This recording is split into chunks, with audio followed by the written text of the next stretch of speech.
Hey Cultivator, welcome back to my channel. In today's video, I want to talk to you about rejection because this is inevitable in the job search process, yet when it happens, we often hold ourselves back from continuing our job search, right? It's easy to go into the victim mode and feel like, see, I knew that was going to happen, and then not want to continue our job search. So in this video today, I'm going to talk about 4 practical tips that you can follow to make sure that you're able to rebound from rejection when it happens, because the truth of the matter is rejection is inevitable.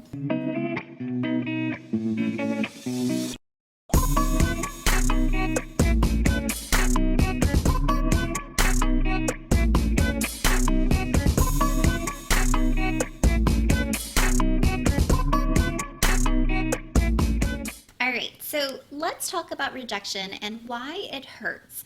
Now, I want to share that if you are going into your job search thinking that it's always going to be 100% yeses, 100% offers, 100% response rates, you are setting yourself up for a lot of heartache. So I want to share some stats really quick because I think this might help you put things into perspective. So on this chart here, it's from Glassdoor, and they say that 1 out of 250 applicants will get a job. That means for every job that is posted, 249 people minimum are going to be rejected. So just take that into consideration and know that at the end of the day, the job search is a bit like a numbers game. But at the same time, if you look down at the description box below, you'll see my resources. There's a ton of strategies that you can follow to increase these numbers. But ultimately, no matter how great you are, you might be facing some rejections. Okay, so let's just set the expectation to receive rejections and take it to step number 2, which is really making sure that you're not taking those rejections personally. So what I want to share about rejection is, at the end of the day, rejection isn't bad, but what hurts us is the meaning that we assign to the rejection. So typically, rejection is an outcome, right? And the feeling associated with rejection is typically discouragement or frustration or inadequacy. Those feelings are determined by a thought that we assign, right? So a lot of job seekers I speak with, for instance, they take that rejection to mean I'm not good enough. I'm not a top candidate. Somebody else out there is better than me. And so it's these thoughts that are creating these feelings of inadequacy that are making that rejection hurt. But let me tell you, at the end of the day, because I've been a recruiter who has interviewed literally thousands of people and hired thousands of people, I have rejected tens of thousands of people for every 1,000 that I have hired. So what I want you to take away from this is it's not about you per se. There's so many factors that go into the job search that is out of our control. You know, we've all heard of nepotism. We've all heard of internal candidates getting that job. We've all heard of people who have been referred in, who snag the job offers, which, by the way, is in your control and you can do that. But ultimately, at the end of the day, a hiring decision is made, and you have to make sure that you don't take that personally to mean there's something about you innately that is wrong. Now, if you went to the interview and what was in your control was sabotaged or fallen short, such as you showed up to the interview 5 minutes late, or you sent a resume with a typo, or you were flustered at the interviewer and that came out, those are things that you can take as learning opportunities and move forward with your job search so that you can become better. But ultimately, I want to make sure that you don't take that rejection to be personal and that you are setting the expectations to receive rejections, because that's just what's going to happen during this cycle. All right, so the third tip then is to ensure that you're taking what is happening and reframing it in a way that still leaves you with power. So for instance, if you are getting rejected and you're saying it means that I'm not good enough, how can we reframe that? And perhaps that's, this just isn't the right match for me. My skill sets are better aligned for another organization out there. right? We can always reframe what is happening and making sure that we can step into taking ownership of what's in our control. Because the truth of the matter is, we always have a choice in how we want to proceed.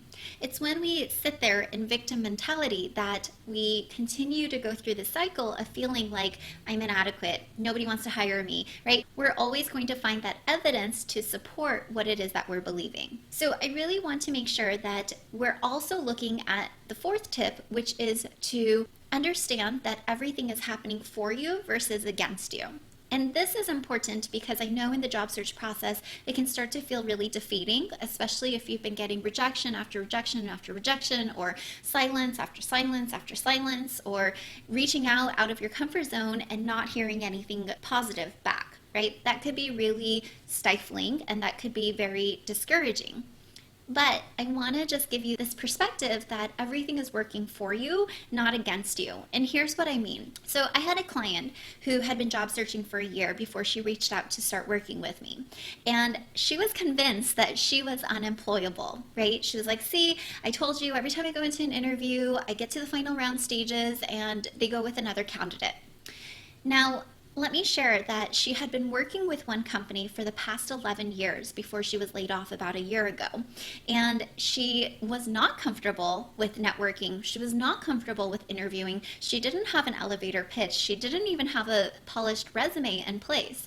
And so as she was going through this cycle with me, as we built out the foundations, she started to recognize, wow, like everything is a learning opportunity. And I am actually so glad that I've been getting rejected from these past two interviews I've been on, because I could really brush up on these skills. And let me tell you, when she got rejected from the two positions that she had gone in for, she wasn't even excited about those positions. But the third position that she got called in for, she was really excited about. She would call that her dream job. Like, oh my gosh, Emily, if I get this offer, I would just feel so content and fulfilled and satisfied. That was her dream job. And you know what? She went in there, she interviewed, she got the job offer. But she said something very interesting. She told me, you know what? If I had this as my first interview after being laid off and not having interviewed for the past 10 years, I would have totally bombed it. And what is important for me to recognize is that because of these various successions and practices and answering the tell me about yourself question 5+ times now in a row, I felt more confident and comfortable and well prepared for this interview that really counted. So I just wanted to give you that perspective that things are working for you, not against you. And again, I have so many clients who think that they're interviewing for their dream job, they get rejected only to get redirected to a job that ends up being their ultimate dream job. So take that all into consideration as you look at your rejections and start to zoom out. Again, what is it that I'm assigning the rejection to mean about me? How true is that? And if it's not true, what can I start to reframe and start to look at as, okay, this rejection means something and it's supporting me to propel me in the right direction for that ultimate job offer that truly counts.